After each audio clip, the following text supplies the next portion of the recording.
Welcome to the Orchid Hut. My name is Dana and thank you for watching one of my orchid videos today. This one is going to be a first for the Orchid Hut because I don't think that I have ever mentioned growing Paphiopedilums before.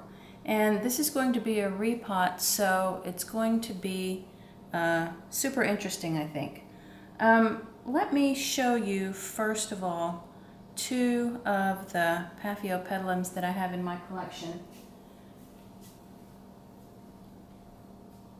It's interesting because I bought these about a year and a half ago, and you know, I just never anticipated that they would be this small, but I have not killed them yet.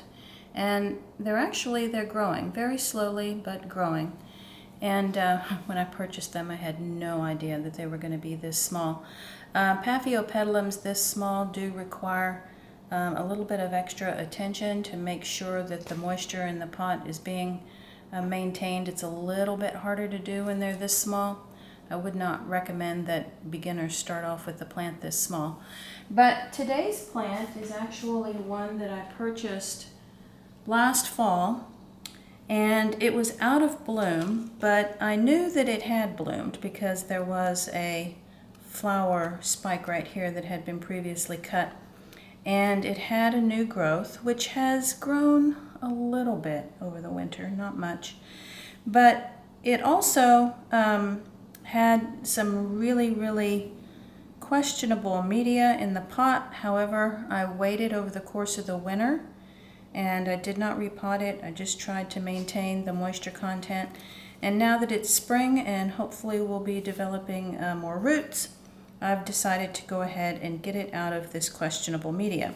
Now you're probably going to see on the side of the pot that it says $44. I did not pay that for this orchid. I think I paid maybe slightly less than half price, something like about $20. This is a mature plant since it's blooming size, so I thought that was a good deal. Now, the name of this one, it does have a tag, is a mouthful. It's got some pedigree here. I'm not even going to try to pronounce all of this, but I'll put the tag up to the camera, and if it doesn't autofocus properly, I will put a title on the screen. And you know, I'm not exactly sure what I'm going to find in this pot, but before we even get started, let's talk a little bit about Paphiopedilums in general, because you kind of need to have a little bit of an understanding of where they grow in the wild and the different types of Paphiopedilums that there might be. And that will help you understand a little bit better how to repot it, especially for your environment. Okay, so instead of continuing to say Paphiopedilum, which is difficult, these are often referred to as Paph orchids or Lady Slippers or Venus orchids. And those names, Lady Slipper and Venus orchids, come from the fact that the flower has this pocket, and it almost looks like a space where a lady could slip her foot into a slipper. So that's how it gets those nicknames, so to speak. And in the wild, they grow in the jungles of the Far East and Indonesia. So they're considered semi-terrestrial because they're kind of a cross between an epiphytic orchid and a terrestrial orchid. They will grow on the jungle floor, but with humus, so with the decaying plants and animals that are also on the forest floor. And if they grow on cliffs or trees, they typically have a pocket of humus that they're growing in as well. So that's why they're considered semi-terrestrial. When we grow these in our homes, what that means is that we need to have well-draining media in the pot, but it also needs to be moisture retentive. So that's kind of a delicate balance that has to be achieved when you grow these in your home. And they're good houseplants because they do prefer shade. So very little light coming through an east or a south window is enough for these plants to thrive. And they also do not need particularly high humidity to thrive inside a home. So, as long as you can maintain the moisture inside the pot, provide a little bit of light, and not burn the plant with too much fertilizer, because while they do need some support from fertilizer, it might be at kind of a lesser strength than what you use for the rest of your orchid collection. So as long as you can do those things, you can be successful growing them in your home. Now, there's 3 different types of paphs. There's warm growers, which have mottled leaves. There are cool growers, which have green leaves, like my example. And then there are another category of warm growing paphs, but they have strapped leaves. So thicker leaves that look more like a strap, sort of like a strapped leafed vanda. So this one is clearly more of a cool grower, so it will be indoors. Now the only challenge will be that my nighttime temperatures inside the house never drop to 50 degrees Fahrenheit. So hopefully this one will thrive and will have a larger temperature range tolerance than, requiring something like 50 degrees in order to bloom. Okay, so let's go ahead and get started with what I have arranged and what I'm sort of anticipating in the way of repotting this orchid. So I have chosen a round clear pot, and I have 2 different sizes here. One is slightly larger than the other. Paphs do not like to be in a pot that is too large for them. They do not like being overpotted. So I am going to choose the pot that best fits the root system, and we'll see how that looks in just a second.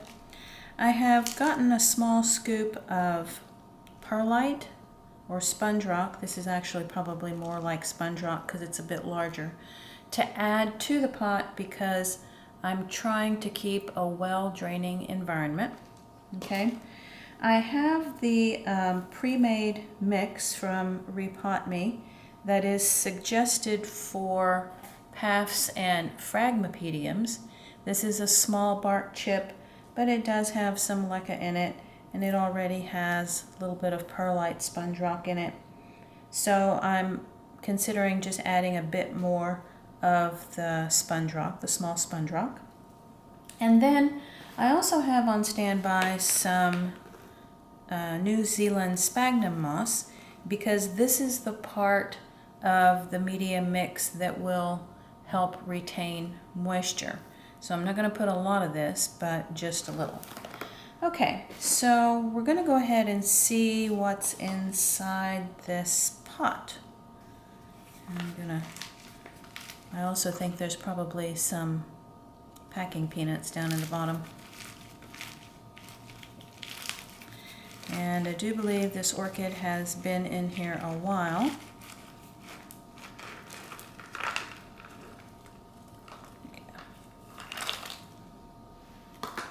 Oh, and there are a few little gnats as well.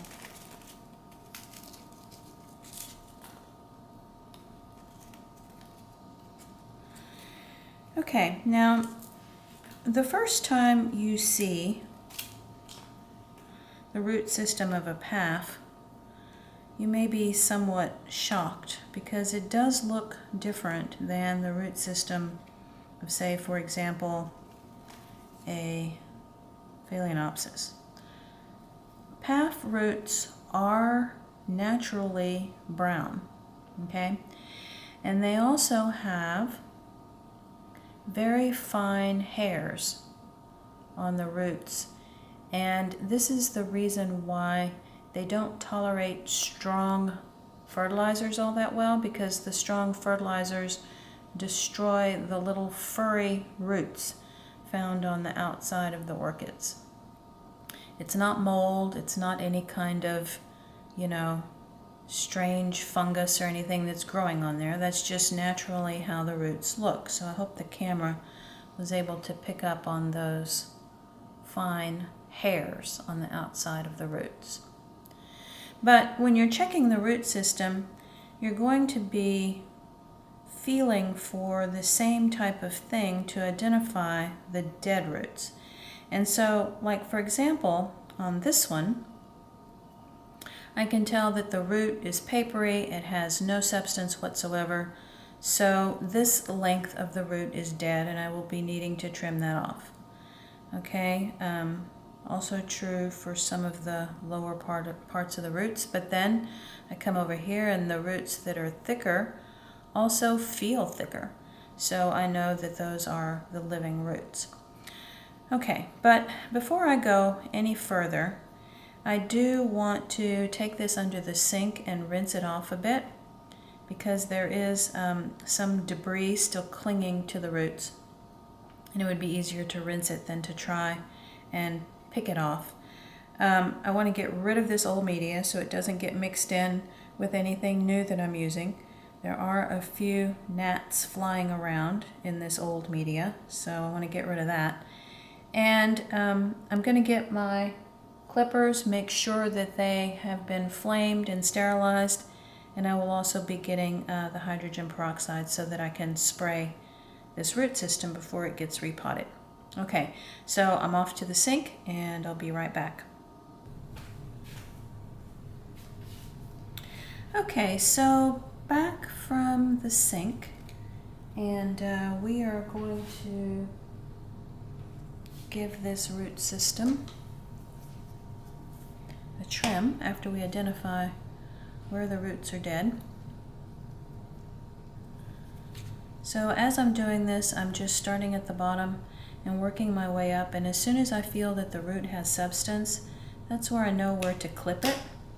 And you know, it's always possible that the root that is left can branch, so there's no reason to cut the entire root off.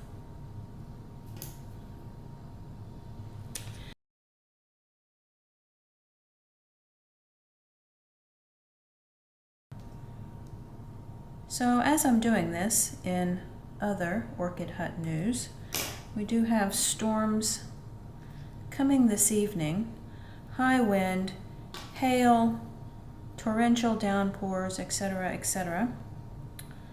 So because of that, I've already been outside this morning and I took all of the outdoor orchids that were on the shelf and I pushed them back to make sure that they would be under the eave of the Orchid Hut. And then all of the ones that were in spike, I actually moved them inside the Orchid Hut because I don't want the wind, the rain, the hail, whatever it is that's going to come to destroy those blooms.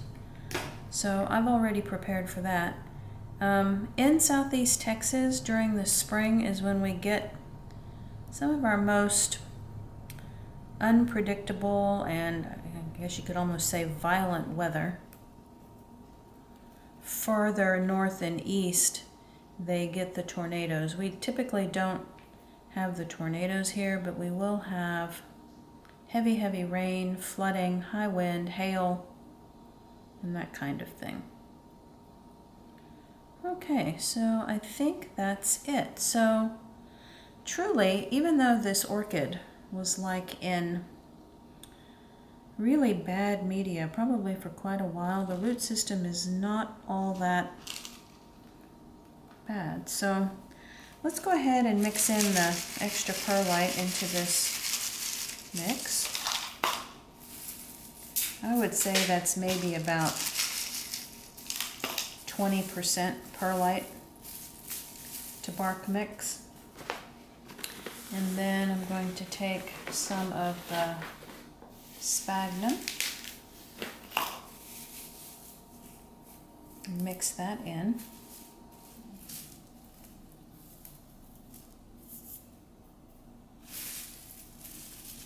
Okay.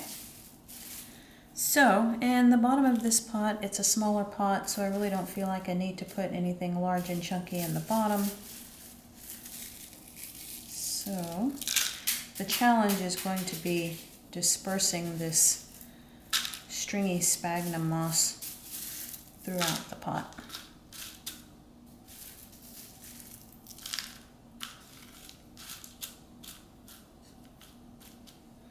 And let's check the fit here. So that would be a little bit high, so let me take some of that out. And I may have to do a bit of a twist here.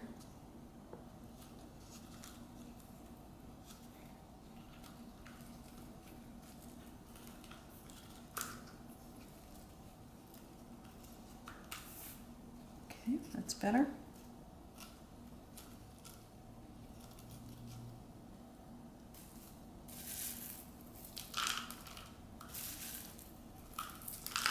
And so now it's just a matter of filling up the pot.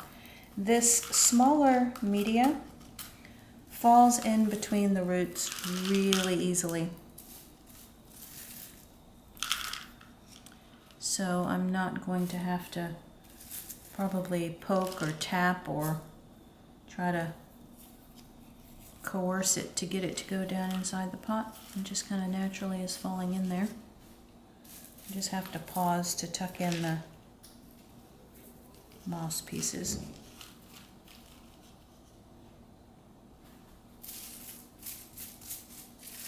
It does have a large enough, strong enough root system to support itself in the pot, so I don't anticipate that anything is going to need to be staked or supported right now.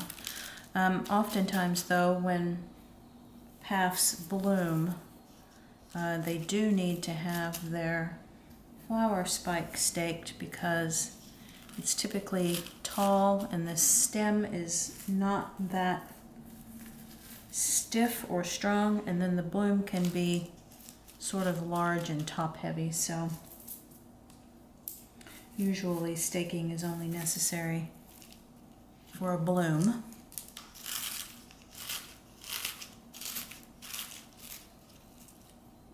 And I think I need just a little bit more on top. I don't like to leave the sphagnum moss on top. That sometimes invites algae. Not so much in the house, but I think would prefer to have it covered. Okay, so the new growth is very, very close to the media right here. So if roots are going to develop from there, they will easily be able to work themselves down into the media. The older part of the plant is also the right height in the pot. The roots are right there, so just barely showing at the top of the media. And I think we are all finished. So that's a repot of a Paphiopedilum Lady Slipper Venus orchid. I'm going to give this a good watering.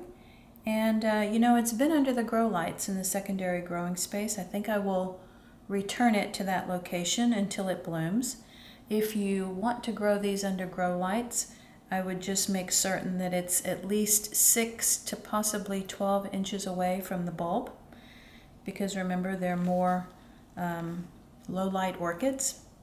And let me know in the comments whether you enjoy growing these orchids as well, and tell me some of your success stories. Thanks so much for watching, and talk to you next time.